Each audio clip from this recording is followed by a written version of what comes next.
people should only think about their wealth in relation to gold, or possibly silver, but preferably gold in my view.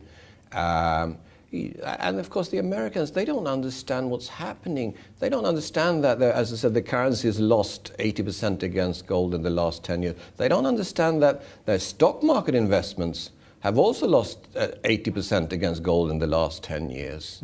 Because the Dow is still at 12,000 or above 12,000. So the Americans think that I'm all right. I'm not losing on my stocks. Yeah. But they are losing massively. In terms of purchasing power. Exactly.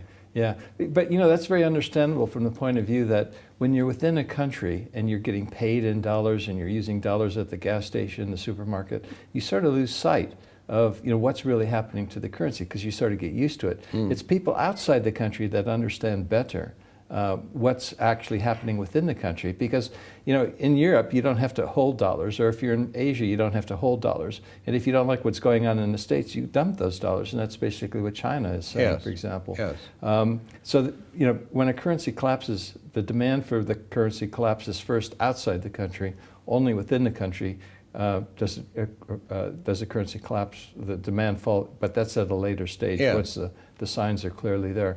You know, turning to the global aspect, what are the big factors in your view affecting, you know, the global monetary and economic scene today? Is it China still? Yes, China is extremely important today and will be long term. But China cannot exist in isolation when the rest of the world collapses, which I think it will do, into this hyperinflationary scenario, starting with the US. And China will suffer because they are totally dependent today on their exports. Long term, hopefully they'll be building up their domestic economy, but that is long term, and before that, they're going to have problems. And one must just hope that that won't lead to any social disorder or problems within the country when there will be these pressures, because we know that the banking system is massively inflated in China also. You know, there's this talk about global cooperation, you know, trying to find additional reserve currencies or minimizing the role of the dollar as a world reserve currency. And at the surface, the discussion between various governments seems to be cordial. But behind the scenes, would you think that China is probably considering or possibly considering going its own way, creating a currency backed by gold? I think a few countries are, and I'm sure China is also, because I mean, China is one of the few countries that is actually thinking about what's happening in the world and planning for it, both when it comes to sound money and when it comes to investing their money in the right places, buying resources and investing in countries with resources. And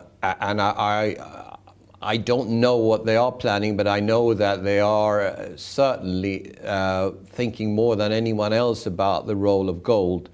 Can they do it in isolation? Yeah, they could do.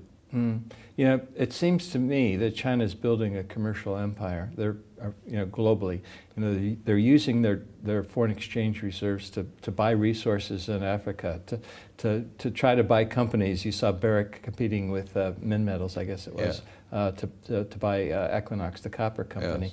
And you know, one of the reasons that the British Empire was successful as a commercial empire was that the term British pound and gold were synonymous with one another. Yes. So I'm sort of wondering whether China, you know, sees that aspect, and to build a successful global commercial empire, they're ultimately moving that way too. I'm sure that that's what they would like to. Before that, in my view, gold has to be revalued substantially to function as money, and I think it will be.